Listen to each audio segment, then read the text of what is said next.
Hello my YouTube family, welcome back to the SSVM competitive exam class. तो आज के video में मैं आप लोगों के लिए बिहार एसएससी 12th लेवल के प्रीवियस ईयर क्वेश्चन जो हैं, जो प्लेटफॉर्म रुक्मिणी प्रकाशन के द्वारा जो बुक आती है, तो इसमें जो भी जीके जीएस के इम्पॉर्टेंट क्वेश्चन है उसको डिटेल के साथ बताते जा रही हूँ।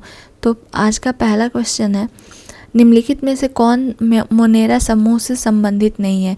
विच of the following does not belong to Monera group? तो माइकोप्लाज्मा जो है वो मोनेरा ग्रुप से संबंधित नहीं है। तीसरे सेल में इलेक्ट्रॉन की अधिकतम संख्या कितनी होती है? The maximum number of electron in the third shell is. तो थर्ड सेल में जो हम लोग इलेक्ट्रॉनिक कन्फिग्रेशन बनाते हैं तो उसमें 2, 8, 18, 32 होते हैं। तो यहाँ थर्ड सेल में पूछ रहा है तीसरे सेल में इलेक्ट्रॉन की अधिकतम संख्या कितनी होगी, तो वो हो जाएगा आपका 18। 18 जो है वो मैक्सिमम इसका नंबर होगा। नेक्स्ट है, प्रसव पीड़ा किसकी दीवारों में संकुचन के कारण होता है? Labour pain is caused bye contraction in the walls of. तो यूट्रस जिसे हम लोग गर्भाशय बोलते हैं, तो गर्भाशय के दीवारों में संकुचन के कारण लेबर पेन होता है। नेक्स्ट क्वेश्चन है, एक तत्व की परमाणु संख्या 13 है तो इस तत्व में कितने सेल हैं? तो जब इसका इलेक्ट्रॉनिक कन्फिग्रेशन हम लोग बनाएंगे तो 2, 8 और 3 होगा। तो लास्ट में आपका जो है वो 3 सेल है, तो इसका आंसर 3 सेल हो जाएंगे। और ये एल्युमिनियम का एटॉमिक नंबर है। एल्युमिनियम का एटॉमिक नंबर 13 होता है और इसके तत्व में टोटल जो सेल होते हैं वो 3 होते हैं। एन की परमाणु संख्या 7 है और नाइट्रोजन परिवार के तीसरे तत्व की परमाणु संख्या है। Atomic number of N is 7, then what is the atomic number of the third element of nitrogen family? तो वो हो जाएगा 33। मानव रक्त में सबसे बड़ी कणिकाएं हैं। The largest corpuscles in human blood are. तो वो है श्वेत कोशिकाएं, जिसे हम लोग WBC के नाम से भी जानते हैं।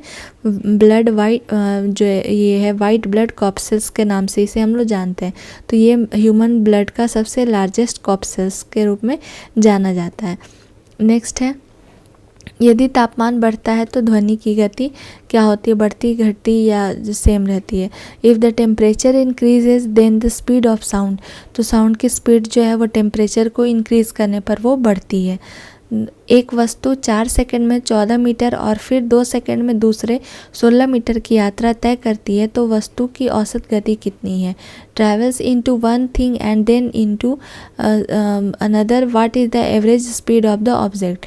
तो इसका एवरेज स्पीड यानी कि चाल पूछ रहा है, तो चाल का फॉर्मूला होता है दूरी बटा समय। तो इसमें दूरी कुल दूरी बटा कुल समय। तो कुल दूरी जो है वो आपका दिया हुआ है 14 मीटर और 16 मीटर। तो ये दोनों को ऐड करेंगे तो हो जाएगा 30 और टाइम है आपका 4 सेकेंड और 2 सेकेंड। तो दोनों को ऐड करने से हो जाएगा 6 सेकेंड। तो 30/6 करेंगे, जब इसे डिवाइड करेंगे तो 5 आएगा। 5 मीटर पर सेकेंड इसका आंसर हो जाएगा। नेक्स्ट क्वेश्चन है, किसका pH कागज़ के प्रत्यक्ष प्रयोग से पता नहीं लगाया जा सकता है? Which can not be determined by direct use of pH paper. तो वो है ठोस सोडियम बाइकार्बोनेट। ठोस सोडियम बाइकार्बोनेट का pH कागज़ के प्रत्यक्ष प्रयोग से पता नहीं लगाया जा सकता है। नेक्स्ट क्वेश्चन है, मानव शरीर में श्वसन वर्णक है। तो मानव शरीर में जो श्वसन वर्णक है वो है हीमोग्लोबिन। धातु हमारी हथेली पर पिघल जाती है। तो गैलियम धातु जो है जब हम उसे अपनी हथेली पर रखते हैं तो ये पिघल जाती है। किसी वोल्टमीटर का उपयोग क्या मापने के लिए किया जाता है? तो किसी भी वोल्टमीटर का प्रयोग जो है वो विभवांतर को मापने के लिए किया जाता है। नेक्स्ट क्वेश्चन है, किसी गोलीय दर्पण की परावर्तन सतह का केंद्र का वह बिंदु है जिसे कहा जाता है? तो उसे ध्रुव कहा जाता है। किसी गोलीय दर्पण की परावर्तन सतह का केंद्र का वह बिंदु है जिसे ध्रुव कहा जाता है। सूर्य द्वारा उत्सर्जित एवं त्वचा के कैंसर हेतु उत्तरदायी विकिरण है। तो अल्ट्रावायलेट रे जो है, अल्ट्रावायलेट विकिरण जो है वो सूर्य द्वारा उत्सर्जित एवं त्वचा के कैंसर हेतु उत्तरदायी विकिरण है। नेक्स्ट क्वेश्चन है, कौन सी यौगिक में एक वाले कार्बन श्रृंखला संरचना होती है? तो ऑप्शन के अनुसार जो बेंजीन है, बेंजीन यौगिक में एक वाले कार्बन श्रृंखला संरचना होती है। नेक्स्ट क्वेश्चन है, एची यानी कि हीलियम हो गया के 52 kg में कितने अणु उपस्थित होते हैं? तो यहाँ आपका वेट दिया हुआ है, तो 52 kg वेट है और जो इस हीलियम है उसका 4 होता है।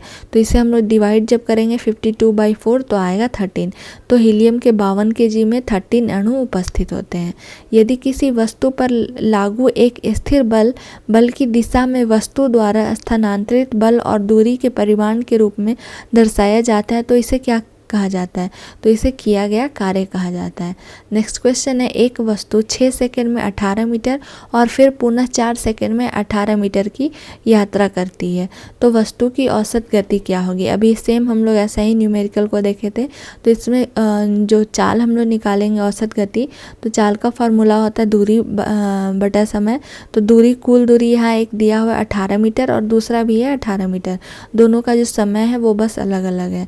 तो 18 मीटर और 18 मीटर को जब हम लोग ऐड करेंगे तो 36 मीटर इसका आ गया, और टाइम जो है वो 6 सेकेंड और यहाँ है 4 सेकेंड। तो कुल टाइम जो है वो आपके हो गए 10 सेकेंड। तो 36/10 करेंगे, जब इसे डिवाइड करेंगे तो 3.6 आएगा।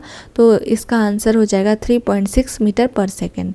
नेक्स्ट क्वेश्चन, वह गुण जो F1 पीढ़ी में प्रभाव रखता है और स्पष्ट रूप से देखा जाता है वह क्या कहलाता है? तो वह जो रूप देखा जाता है, स्पष्ट रूप, और जो F1 पीढ़ी में प्रभाव रखता है, तो उस गुण को हम लोग प्रबल बोलते हैं। यदि पानी का घनत्व 10⁻³ kg पर क्यूब है और धातु का घनत्व 8.3 × 10⁻³ kg मीटर है, तो धातु का सापेक्ष घनत्व क्या होगा?